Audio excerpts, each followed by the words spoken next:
Brew, your reaction? He's not wrong. I mean, I essentially said that in a kinder, gentler way yesterday. I mean, in the more Christian way. Right. Barkley not worried about that. But look, if Leon Rose and West, Worldwide West, William Wesley, are running this thing, I have no doubt that they've got something going on that hasn't been reported. Because Leon doesn't talk to the press. Yep. So, and they've made a lot of moves that nobody reported, in the past. So if they have control, then I think, they got something going on.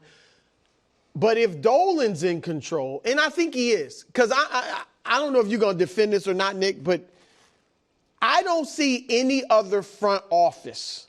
I don't see any reasonable front office people doing this. To ask about one coach, maybe two is even a lot.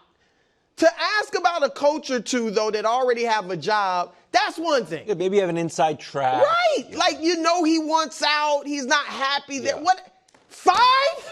I don't think they're done. 5? They're not. I don't think they're done. They're waiting for the end of this finals.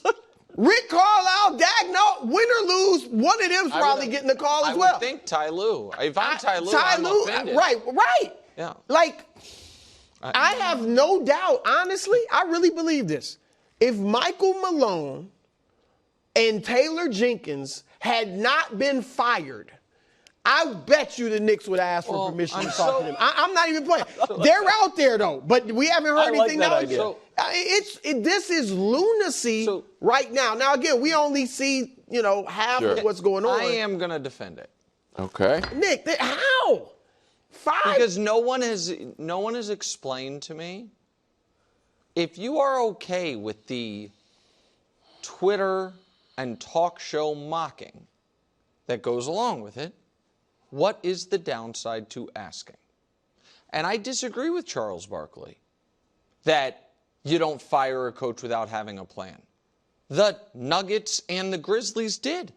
No.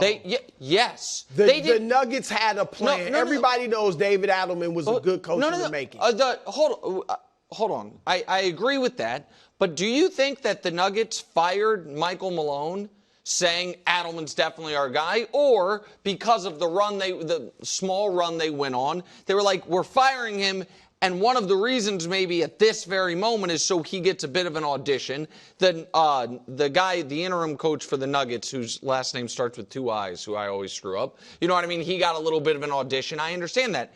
You see all the time, and we talked about it yesterday. I don't think you see it all the time. I think teams have an idea of what they want to do. So-and-so's out there, so-and-so's out there, so-and-so's out there. And so that's out there, but not coaching another team. So that's kind of my point. That I think if there were a bunch of teams with openings, and it's like, man, whether it's Johnny Bryant or Taylor Jenkins or Michael Malone, right? If we don't activate on those guys now, they're going to get gobbled up. That's not the case. We don't think the Thunder or the Pacers are going to fire their coach, right? We don't think there's going to be a new firing. I know sometimes coaches get fired out of nowhere during the offseason. It's rare, right?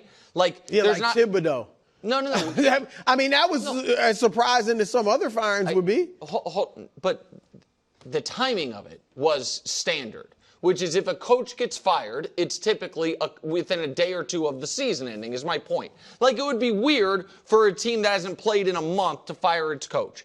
So the point that I am making is, and you guys tell me what I'm missing. What if they have in their back pocket, listen, whether it's assistant coach Johnny Bryant, whether it's fired coach Taylor Jenkins, we're the only head coaching job available for those guys. So if we want to hire them, we will be able to. What is the downside to calling and asking about any of the best coaches in basketball?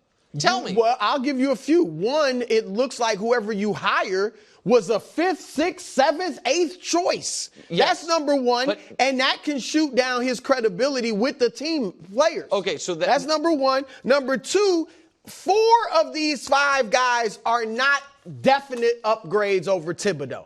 Thibodeau just had a great, and I was saying during the season, get rid of him if you don't make a great run. They did make a great run. and now you fired him. Quinn Snyder's no definite upgrade. None of these guys are except Udoka. What?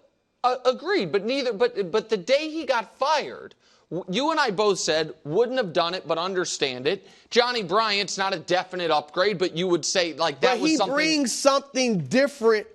That he has a relationship with those players, the organization. He brings.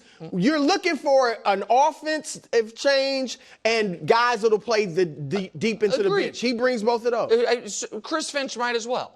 But I guess the point, I am looking at these as separate entities. The decision to fire Tom Thibodeau, which I said I wouldn't have done, but I found I understood it. I think you were in a similar boat. I'm not trying to relitigate, and I don't think you guys are either, the decision to fire Thibodeau. None of us thought when they made that decision that they had lock, stock, guaranteed who their next coach was going to be. I think we figured they would do what most teams did, which is around a bunch of interviews, a coaching search, and then hire someone. So they made the decision to fire Thibodeau.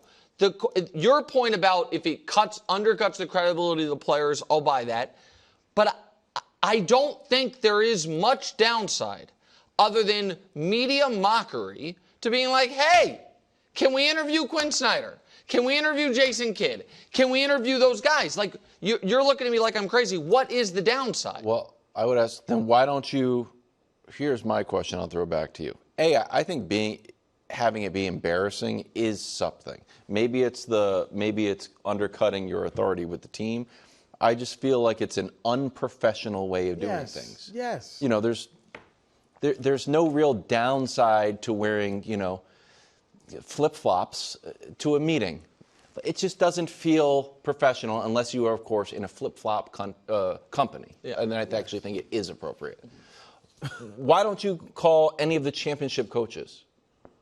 Call Steve Kerr, Doc Rivers, Nick Nurse, Missoula, Spo. What? You want to just call everybody?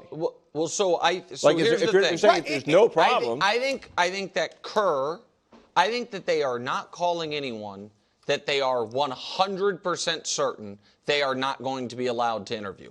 I don't think anyone that they have asked on this list, except for the Udoka thing, surprised me. But there was so I don't think they're going to call Spo. I don't think they're going to call Kerr. But your argument, what's the downside? Right, why not? They're 0 for 5. So be 0 for 6. Call Steve Kerr. No, well, you're right. It would be similar lack of downside. But if you're 100% certain you're not going to get the interview, there's also no upside. I don't think they have asked to talk to anyone they were 100% certain they wouldn't get. As far as the other names you mentioned, Frank Vogel, am I wrong? He doesn't have a job, right? They don't have to call anybody. No, they could. No, I'm saying what? Doc Rivers, I don't think they think. I think a lot of people are questioning if he's a really good head coach. I'm just saying those are the championship coaches that are out there. Yep. Or have jobs. I think it's odd that they fired Tibbs because he couldn't get them to the next level. And there's a collection of coaches that have an NBA championship ring at home, and they haven't called them. I think that's odd. I mean, I don't find that as odd as I think that they are saying who they think the best coaches are. I think Billy Donovan. I'm not a Billy Donovan guy. They must be. I am a Quinn Snyder guy. No, Quinn Snyder. Yeah, I think Quinn Snyder's a really good coach. Thanks for watching. Subscribe here to get more from the show and to check out clips from other shows on FS1.